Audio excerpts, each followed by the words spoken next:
অনেক ভিডিওতে আমি থাম্বনেলে লিখি লাইফ চেঞ্জিং ভিডিও, কিন্তু আজকে যে ভিডিওটি বা ভগবান গৌতম বুদ্ধের যে গল্পটি আপনাদের শেয়ার করতে যাচ্ছি হয়তো একটু দীর্ঘ হবে, কিন্তু আমি চ্যালেঞ্জ করছি আপনি যদি ধৈর্য সহকারে কিছুটা সময় ব্যয় করতে পারেন তাহলে আপনার জীবন পরিবর্তন হতে বাধ্য।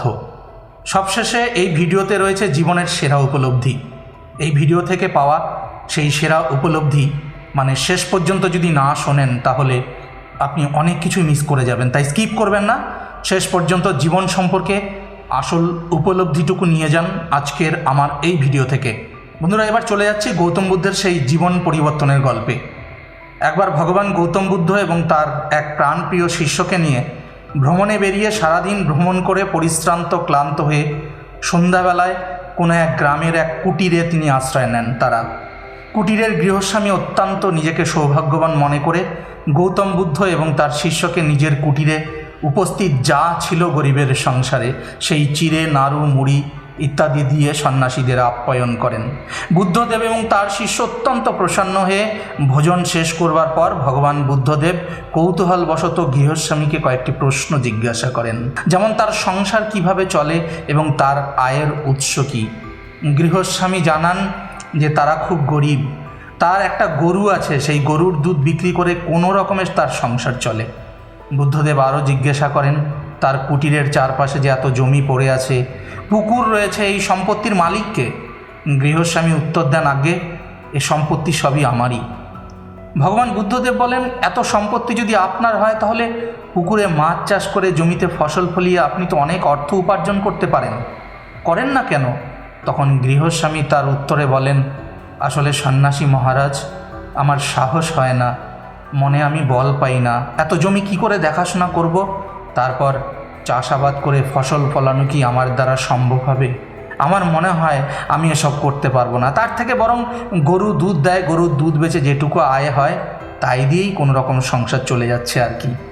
এই বলে গৃহস্বামী প্রসঙ্গ পরিবর্তন করে সন্ন্যাসীদের বললেন, আপনারা পরিশ্রান্ত ক্লান্ত, এখন ঘুমিয়ে পড়ুন, সকালে আবার সাক্ষাতে আপনাদের সঙ্গে সব কথা হবে। এরপর ভগবান বুদ্ধদেব এবং তার শিষ্য দুজনেই ঘুমিয়ে পড়লেন। হঠাৎ মাঝরাতে ভগবান বুদ্ধদেবের ঘুম ভেঙে যায়। তাকে দেখে তার পাশে শুয়ে থাকা শিষ্যটিরও ঘুম ভেঙে যায়। দুজনেই ঘুম থেকে জেগে উঠে বসে পড়েন। শিষ্যটি ভগবান বুদ্ধকে জিজ্ঞাসা করেন, প্রভু কি হয়েছে, কি সমস্যা হয়েছে? ভগবান বুদ্ধদেব বলেন, কিচ্ছু হয়নি, তুমি একটা কাজ করো, আদেশ করুন ভগবান। বুদ্ধদেব বললেন, এই বাড়ির গৃহস্বামীর যে একটা গরু আছে, সেই গরুটিকে তুমি এই রাতের অন্ধকারে এক্ষুনি গ্রামের বাইরে ছেড়ে দিয়ে এসো। শিষ্য তো হতবাক। শিষ্যটি বললেন, গুরুদেব, আপনি তো সন্ধ্যাবেলায় শুনলেন যে এই গরুটি হচ্ছে এই গৃহস্বামীদের একমাত্র আয়ের উৎস। ভগবান গৌতম বুদ্ধ তার শিষ্যকে থামিয়ে দিয়ে বললেন, তোমাকে যা আদেশ করছি তুমি শুধুমাত্র তার পালন করো, আমাকে কোনো প্রশ্ন করো না, কারণ এই মুহূর্তে তোমার কোনো প্রশ্নের উত্তর আমার কাছে নেই। কি আর করা, গুরুদেব আদেশ করেছেন, পালন তো করতেই হবে। তাই আর কোনো কথা না বাড়িয়ে শিষ্যটি গৃহস্বামীর সেই গরুটিকে রাতের অন্ধকারে গ্রামের বাইরে ছেড়ে দিয়ে এলেন এবং ভগবান বুদ্ধদেবকে বললেন, প্রভু আপনার আদেশ আমি পালন করে এসেছি, এবার বলুন আমি কি করব? ভগবান বুদ্ধদেব বললেন, এক্ষুনি আমাদের এখান থেকে পালাতে হবে, কারণ গৃহস্বামী যদি সকালবেলায় ঘুম থেকে উঠে দেখেন যে তার গরুটি নেই তাহলে তার নিশ্চয়ই আমাদের ওপর সন্দেহ হবে। শিষ্যটি বললেন, এটা তো অবশ্যম্ভাবী ভগবান। গৌতম বুদ্ধ বললেন, চলো মানে এখান থেকে কেটে পড়ি। তারপর বুদ্ধদেব এবং তার শিষ্য সেই রাতেই সেই গৃহস্বামীর কুটির ত্যাগ করলেন। মাঝখানে বেশ কয়েকটা বছর কেটে গেছে। অবশেষে আবার কোনো একদিনে ভগবান গৌতম বুদ্ধ তার সেই প্রাণপ্রিয় সেই শিষ্যটিকে নিয়েই বিশেষ কোনো এক কাজে পুনরায় সেই গ্রামে উপস্থিত হলেন। সেই একই গ্রামে পুনরায় উপস্থিত হওয়ার সঙ্গে সঙ্গে শিষ্যটির কিন্তু সেই পুরনো ঘটনাটির কথা মনে পড়ে গেল। এই গ্রামেই সেই গৃহস্বামীর সংসার চালাবার একমাত্র উপায়, সেই গাই গরুটিকে আমি গুরুদেবের আদেশে রাতের অন্ধকারে গ্রামের বাইরে ছেড়ে দিয়ে এসেছিলাম। আবার সেই ওই একই গ্রামে এসেছি, যদি বাই চান্স সেই কুটিরের গৃহস্বামীর সঙ্গে পুনরায় দেখা হয়ে যায়। এই ভাবতে ভাবতে শিষ্যটি ভগবান বুদ্ধদেবকে অনুসরণ করে রাস্তা দিয়ে চলছিলেন। যেমনি ভাবা তেমনি কাজ। সঙ্গে সঙ্গে পেছন থেকে কার যেন আওয়াজ এলো, এই যে প্রভুরা, এই যে সাধুরা, সন্ন্যাসী মহারাজ, একটু দাঁড়াবেন। আওয়াজ শুনে গৌতম বুদ্ধ দাঁড়িয়ে গেলেন। শিষ্য উপলব্ধি করতে পারলেন, যেখানে বাঘের ভয় সেখানেই সন্ধ্যা ঘনায়, আর বোধহয় রক্ষা নেই, প্রাণ তার ওষ্ঠাগত। কিন্তু তেমনটি কিছুই ঘটল না। সেই গৃহকর্তা সন্ন্যাসী মহারাজ এবং তার শিষ্যকে দেখে তাদেরকে প্রণাম করে বললেন, হে প্রভু, আপনারা সেই রাতে কোথায় চলে গিয়েছিলেন? আমাকে একটু সুযোগ দিলেন না আপনাদেরকে ভালো মতন সেবা করবার? আপনারা তো চলে গেলেন, আর আমার এমনই দুর্ভাগ্য, আমার এমন খারাপ কপাল, সেই রাতেই আমার গরুটিও কোথায় যেন হারিয়ে গেল। ভগবান গৌতম বুদ্ধের সঙ্গে থাকা তার শিষ্যটি এই কথাটি শুনে ঢোক গিলছিলেন, খুব ঘাবড়াতে লাগলেন, কি হয় কি জানি। কিন্তু বুদ্ধদেব একদম স্বাভাবিক। এবার সেই গৃহকর্তা বললেন, প্রভু, সেদিন তো আপনারা চলে গেলেন দেখে আর সেবা করবার সুযোগ পেলাম না, কিন্তু মনে হচ্ছে আজকে আবার ভগবান আমাকে সুযোগ করে দিয়েছে আপনাদের একটু সেবা করবার।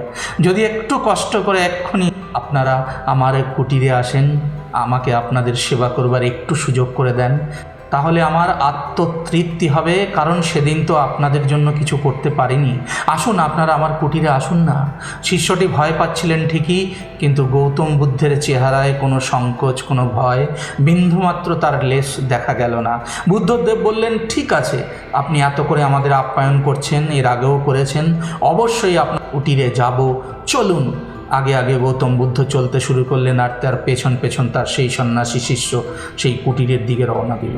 মনে মনে কিন্তু শিষ্যটি ভয় পাচ্ছিল যে কুটিরে নিয়ে গিয়ে আবার কিছু করবে না তো গৃহস্বামী, বদলা নেবার কোনো মতলব তো নেই গৃহস্বামীর, কোনো উদ্দেশ্য নেই তো, কারণ আমরা তো সেদিন অন্যায় করেছিলাম, তার গরুটাকে ছেড়ে দিয়ে এসেছিলাম। কিছুটা যাওয়ার পরেই গৃহকর্তা থামলেন এক সুবিশাল প্রাসাদ সমান বাড়ির সামনে, কিন্তু কুটির কোথায়? শিষ্যটি কৌতূহলবশত গৃহস্বামীকে জিজ্ঞাসা করলেন, এটাই আপনার বাড়ি? কিন্তু আপনার বাড়ি বলতে তো সেই কুটিরটি। গৃহস্বামী সেই প্রাসাদ সমান বাড়ির দিকে আঙুল দেখিয়ে বললেন, এই তো আমার নতুন কুটির, সব ওপরওয়ালার আপনাদের আশীর্বাদ, ভেতরে চলুন, সব বলছি। অবশেষে তারা দুজনেই ভেতরে ঢুকলেন। ভেতরে ঢোকার সময় সেই শিষ্যর কিন্তু মনে মনে বারবার সন্দেহ হচ্ছিল, কি করে এটা সম্ভব যে দুরবস্থার মধ্যে সেই গরুর দুধ বিক্রি করে সংসার চালাতো, সেই গরুটাকেও তারা গায়েব করে দিয়েছে। গৃহস্বামী তো কোনো রকমে বেঁচে থাকবার কথা, সে তো এত বড় প্রাসাদ কি করে তৈরি করলো? খুব কৌতূহল হচ্ছিল শিষ্যটির। গৃহস্বামী এবার আর তাদের মুড়ি চিড়ে নাড়ু নয়, তাদের খেতে দিলেন রাজভোগ, আর সাথে দিলেন কত কি। ভগবান বুদ্ধের আগেই ভোজন শেষ করে তার প্রাণপ্রিয় শিষ্যটি সুযোগ বুঝে ভেতরের দিকে গৃহস্বামীর কাছে গিয়ে চুপি চুপি জিজ্ঞাসা করলেন, আপনি একটু বলুন তো কি করে এসব হলো? গৃহস্বামী তাকে বললেন যে, প্রভু, সেই রাতে আপনারা চলে গেলেন, মন ভীষণ পাড়াক্রান্ত ছিল, তারপরে আমার যে উপার্জনের রাস্তা, সেই গরুটিও যেন কোথায় চলে গেছিল, আর খুঁজে পেলাম না, খুব বিষণ্ণভাবে চলে এলাম, কিন্তু উপায় ছিল না, আমার স্ত্রী সন্তান এদেরকে তো পালন পোষণ করতে হবে, কি করে করব প্রথমে ভাবতে পারছিলাম না। তারপর আপনার সঙ্গের এই সন্ন্যাসী মহারাজের কথা আমার মনে পড়ে গেল। গতবার আপনারা যখন আমার কুটিরে আশ্রয় নিয়েছিলেন, তখন তিনিই তো আমাকে উপদেশ দিয়েছিলেন যে এত বিঘা চাষের জমি চাষ করে অর্থ উপার্জন করতে। আমি তাই করলাম, পুকুর জেলেদের দিয়ে দিলাম মাছ চাষ করতে। বছরের শেষে তারা আমাকে একটা মোটা অর্থ দেয়, অর্ধেক জমি আমি নিজে চাষাবাদ শুরু করলাম, অর্ধেক দিয়ে দিলাম ভাগ চাষে। বাড়ির সামনে একটি মুদি দোকান করেও ব্যবসা শুরু করলাম। চাষাবাদ, ব্যবসা সব আস্তে আস্তে ধীরে ধীরে ফুলে ফেপে উঠল, আর সঙ্গে সঙ্গে আপনাদের আশীর্বাদে আজ এইটুকু করতে পেরেছি ভগবান। প্রভু, বুদ্ধদেবের প্রাণপ্রিয় বিশ্বস্ত শিষ্যটি সম্পূর্ণটা ধরে ফেললেন, বুঝতে পারলেন এতদিন ধরে মনে মনে গৌতম বুদ্ধের প্রতি তার যে ঘৃণা জন্মেছিল, আজকে সেটা ক্লিয়ার হয়ে গেল। তিনি পরিষ্কার বুঝতে পারলেন যে গৌতম বুদ্ধ সেই রাতে গরুটাকে ছেড়ে দিতে বলেছিলেন, আর তাতেই গৃহস্বামীর মধ্যে যে সুপ্ত সম্ভাবনাগুলো, সেগুলো বাইরে বেরিয়ে এসেছে, কারণ তার কাছে আর কোনো উপায় ছিল না। নিজের ভুল বুঝতে পেরে অবশেষে ভগবান বুদ্ধদেবের শিষ্যটি সঙ্গে সঙ্গে দৌড়ে এসে গৌতম বুদ্ধের কাছে এসে তার পা চেপে ধরে বললেন, প্রভু, আমাকে ক্ষমা করুন, আমি আপনাকে ভুল বুঝেছি, আমাকে ক্ষমা করে দিন। বুদ্ধদেব কোনো কথা না বলে একটু মুচকি হাসলেন। বন্ধুরা, গল্পটি এখানে শেষ। আজকে এই গল্প থেকে আমরা যে উপলব্ধি পাই, সেই উপলব্ধি হচ্ছে মহান। সেই উপলব্ধি অনুযায়ী আমাদের প্রত্যেকের মনের মধ্যে না এমন একটা গরু কিন্তু বাঁধা আছে, আমাদের সকলেরই এমন একটা কমফোর্ট জোন আমাদের সকলের মধ্যেই আছে। আমরা নিজেদেরকে সেই কমফোর্ট জোনেই দেখতে বেশি স্বাচ্ছন্দ্য বোধ করি। একটি সময় এই কমফোর্ট জোন আমাদের অভ্যেসে পরিণত হয়ে যায়, তখন আমরা তাতেই সন্তুষ্ট থাকতে চেষ্টা করি। আমরা সেই কমফোর্ট জোন ছেড়ে কখনোই বেরিয়ে এসে তার থেকে কোনো বেটার কিছু করার চেষ্টাই করি না। আমরা কখনোই আমাদের নিজেদেরকে এক্সপ্লোর করি না। তাই বন্ধু, নিজেদেরকে আবিষ্কার করতে চেষ্টা করুন। যে আমাদের ভেতরে কতটা পোটেনশিয়াল আছে, আমাদের মধ্যে কতটা ক্ষমতা আছে, আমাদের ক্যাপাবিলিটি কতটা, আমরা কতটা কোয়ালিফাইড। আসলে আমরা আমাদের নিজেদেরকে নিয়ে কখনো অ্যানালাইসিসই করি না। আমরা যখন আমাদের কমফোর্ট জোনের মধ্যে ঢুকে যাই তখন ভাবি এতেই মনে হয় আমাদের জীবন চলে যাবে, কি প্রয়োজন আর মেহনত করবার, তার ওপরেই নির্ভরশীল হয়ে পড়ি। কিন্তু এই কমফোর্ট জোন থেকে একটু বাইরে বেরিয়ে যদি তার থেকেও বেটার কিছু করার জন্য নিজেদেরকে আমরা এক্সপ্লোর করতে পারি, নিজেদের মধ্যে থাকা সকল পোটেনশিয়ালকে যদি সঠিকভাবে প্রয়োগ করতে পারি, তাহলে আমরাও সেই গৃহস্বামীর মতো অসাধ্যকে সাধন করতে পারবো বন্ধুরা। কিন্তু আসল কথা হচ্ছে, সব বাড়িতে সবার মনের মধ্যে যে গরুটা দড়ি দিয়ে বাঁধা আছে, সেই গরুটাকে তাড়াবার জন্য গৌতম বুদ্ধ তার সবার বাড়ি বাড়ি উপস্থিত হতে পারবেন না। তাই আপনার মনের মধ্যে বেঁধে রাখা সেই গরুটাকে আপনাকে নিজেই তাড়াতে হবে, নিজেকে এক্সপ্লোর করতে হবে।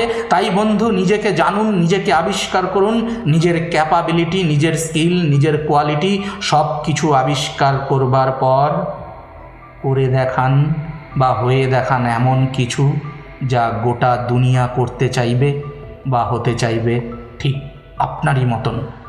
নমস্কার বন্ধুরা, আজকের এই ভিডিওটি এই পর্যন্ত। যদি আমার ভিডিও একটু হলেও আপনাদের অনুপ্রাণিত করে, আপনাদের ভালো লাগে, তাহলে অবশ্যই একটি লাইক করবেন, কমেন্ট করবেন, বেশি বেশি করে শেয়ার করবেন। সাবস্ক্রাইব করে না থাকলে অবশ্যই চ্যানেলটি সাবস্ক্রাইব করবেন, পাশে থাকা বেল আইকনে প্রেস করে নোটিফিকেশন অন করে রাখবেন, যাতে এমন নতুন নতুন ভিডিও সবার প্রথমে আপনি দেখতে পান। আজকে এখানেই বিদায় নিচ্ছি, দেখা হচ্ছে পরবর্তী এমন কোনো ভিডিওতে। ততক্ষণ পর্যন্ত সবাই ভালো থাকবেন, সুস্থ থাকবেন, অবশ্যই ভালো রাখবেন। জয় হিন্দ।